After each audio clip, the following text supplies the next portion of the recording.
உங்களோட பாடல்கள் பயங்கர கலோக்கியலாவும் சூப்பராக ஹிட் ஆகுது.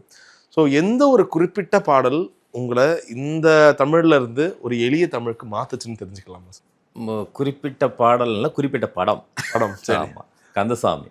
கந்தசாமி தான். ஆமா, அதுக்கு முன்னாடி நான் 1-2 தான் அப்படி எழுதிப்பேன். டேடி மம்மி வீட்டில் இல்லை ஆமா. அப்படி 1 or 2 சாங்ஸ் தான் அந்த மாதிரி இந்த மிக்சிங் லாங்குவேஜோட எழுதியிருப்பேன். சரி. அதுக்கு முன்னாடி பார்த்தீங்கன்னா பூங்குயில் பாட்டு பிடிச்சிருக்கா, விழிகளில் விழிகளில் விழுந்து விட்டாய், ஆகாயம் பூக்கள் ஆரம்பிக்கும் நேரம், சொல்லத்தான் நினைக்கிறேன், மின்சாரம் என் மீது பாயுது, எல்லாமே வந்து வேற மாதிரி pattern.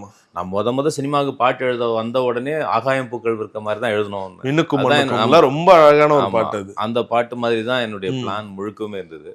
கந்தசாமி வந்து அப்படியே டோட்டலா என்னை திருப்பி விட்டுருச்சு. அது ஒரு மென்பொருள் இளைஞர்களுடைய மொழியில அந்த பாட்டு எழுதி, அந்த பாட்டு மிகப்பெரிய, அந்த படம் வந்து மிகப்பெரிய வெற்றி அடைந்து எனக்கு வேற மாதிரியான ஒரு மார்க்கெட்டை அது திறந்து விட்டுருச்சு. மியா மியா போன மாதிரி வேணும், அல்லேகிரா மாதிரி வேணும், எக்ஸ்கியூஸ் மீ கந்தசாமி மாதிரி வேணும், மேம்போ மாமியா மாதிரி வரணும். ஒவ்வொருத்தரும் ஒவ்வொரு வெரைட்டியில் சாங் கேட்க ஆரம்பிக்க அந்த பாடல்கள் அதிகமாக எழுத ஆரம்பிச்சு. அப்புறம் எல்லாமும் கலவை. அதே வருஷம் எனக்கு வந்து ஈரமும் ரிலீஸ் ஆச்சு.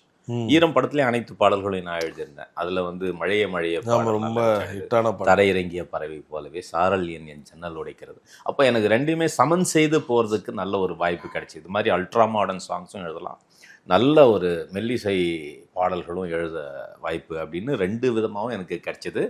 அந்த வருஷமே என்னை அந்த வருஷம் தான் என்னை திருப்பி விட்டவர். 2009. கந்தசாமி படத்துக்கு மேக்ஸிமம் சாங்ஸ் அங்கேயே உட்காந்து எழுந்தான். இந்த மியா மியா பூனை மட்டும் நான் வீட்டில் உட்காந்து எழுதின பாட்டு. எதனால அங்கே மியா மியா பூனை வந்துச்சு?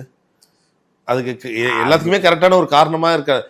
அந்த டைம்ல உங்களுக்கு தோணி இருக்கலாம், இல்லை ஏதோ ஒரு இடத்துல படிச்சுதோ, எதனால தெரிஞ்சுக்கலாமா? அதுக்கு பின்னாடி சுவாரஸ்யமான ஒரு பல்லவி அப்படிங்கிறப்போ மியா மியா பூனை மீசக்கார பூனை தான் எழுதுனேன் ஃபர்ஸ்ட். சரி. அப்புறம் ஹீரோக்கு அதில் மீசை இல்லைன்னு டைரக்டர் சொன்னார். உடனே மீசை இல்லா பூனைன்னு மாற்றியது. அது ஸ்பாட்ல உருவாகிறது தான். அதுக்கு எதுவும் இப்போ ஒரு பர்டிகுலர் ரீசன்லாம் இல்லை. சரி, என்ன பல்லவி போடலாம், குழந்தைங்க கூட பாடுற மாதிரி இருக்கணும்னா இப்போ மியா மியா பூனை மீசை இல்லா பூனைக்குட்டி, மியா மியா பூனைக்குட்டி மீசை இல்லா பூனை அப்படிதான் பாடுவோம். ஓகே. ஸோ என்னவாவது அது மாதிரி குழந்தைங்களுக்கு பிடிச்ச மாதிரி ஒரு ரைம்ஸ் மாதிரியான ஒரு பாட்டா ஆரம்பிக்கலான்றதுக்காக ஆரம்பிச்சது. எந்த பாட்டுமே பிளான் பண்ணி இந்த பல்லவியில இந்த ஓப்பனிங் லைன் தான் வரணும்னு டிசைட் பண்ணி உட்கார்றதே கிடையாது. ஸ்பாட்ல உருவாகிறது தான். சரி. அது எந்த எக்ஸ்கியூஸ் மீ அதான் எந்த பாட்டா இருந்தாலும் சொல்றேன். சரி, இப்போ வார்த்தைகள்னு வரும்போது இன்னொரு எடுத்துக்காட்டு, என் ஃப்ரெண்டை போல யாரு மச்சான், அந்த படத்தோட பேரே நண்பன். ஒருவேளை என் நண்பன் போல யாரு மச்சான்னாலும் அது எப்படி இருந்திருக்குன்னு எனக்கு தெரியல. ஆனா ஏன் அந்த இடத்துல ஃப்ரெண்டு கரெக்டாக போட்டால் அது அமையணும்? ஒருவேளை நண்பன்னா அதுக்கு ஏற்ற மாதிரி ஓகே டைட்டில் ஜஸ்டிஃபை பண்ற மாதிரி ஆரம்ப டைட்டில் சாங்கே நண்பன் இல்லை. அந்த பாட்டு friendship song. Okay. Friendship song அப்படிங்கிறப்ப என் நட்பை போல அப்படின்னு சொல்ல முடியாது இல்லையா.